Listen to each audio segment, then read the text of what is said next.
Welcome to this short video on deduplicating records in CRS Web, presented by Anne Littlewood from CIS Support. Records are deduplicated on import to the CRS, but you can also run a deduplication check on any folder of records to catch any duplicates that might have slipped through. It is especially advisable to run a deduplication of any records you intend to submit to Central to minimise the number of duplicates in Central.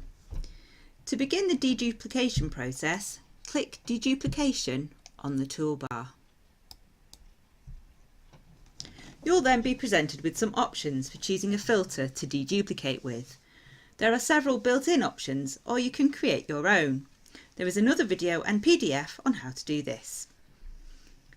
You can choose to deduplicate on reference records or reports or study records, and you can deduplicate your whole segment or just the folder you're working with. If you want a very sensitive deduplication, then Title 35 is a good option. This deduplicates on the first 35 characters of the title, but you might find you get a lot of false positives using this option. Less sensitive options might include deduplicating on the title and author, or the title and source. But it's a good idea to experiment and see which filters work best for you. I'm going to choose title and source for this example. When you have chosen the option that you want from the drop-down menu, click Deduplicate Now. This might take some minutes depending on the number of records involved. The deduplication process is run against the whole of the CRS. Once you have run the deduplication process, any potential matches will pop up side by side. The record on the left here is the record in the folder, which is the one that you're deduplicating against. This is an example of a record where several potential duplicates have been identified. If the record is not a duplicate, these two don't appear to be, you can mark it as such by choosing Not a Duplicate, which appears above the records to the right. This record will then not be matched again in a future deduplication. If the record is a duplicate, which this record appears to be, you can merge the two or more records together. Any fields that are different will display in red, but if you'd prefer to keep the information in that field instead, simply click it and the field will turn white. The default is to keep the field with the most text, which may not always be appropriate, so always check the fields carefully.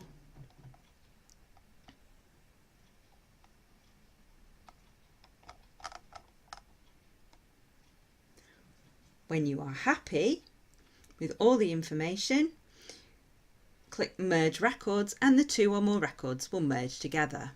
Before I do this, I'm going to click Not a Duplicate on this record here because this one shouldn't be in the merge. So now I'll merge together these two records. From this screen you can also see if the record is already in your register, in PubMed or in Embase to help you decide which fields to keep. You can navigate through the records by clicking on the arrows above, and you can display all the fields in the records if you keep Show All Fields ticked. If you uncheck this box, then only the main bibliographic fields will be displayed. When you have finished deduplicating, you'll get a summary of the changes you've made. The merged records will appear in blue, and the Not a Duplicate records will be in grey. You may get the message, too many duplicates have been found for this record to be displayed in the deduplication screen. If this happens, you might want to try using a less sensitive deduplication to capture these records. Another message that might come up is one or more of these records contain duplicate group records. These must be dealt with before you can action the duplicate records found. There is a separate video on how to deal with these records, which are legacy records from CRS Standalone. If you have any questions about deduplicating in CRS, contact CIS-support@cochrane.org.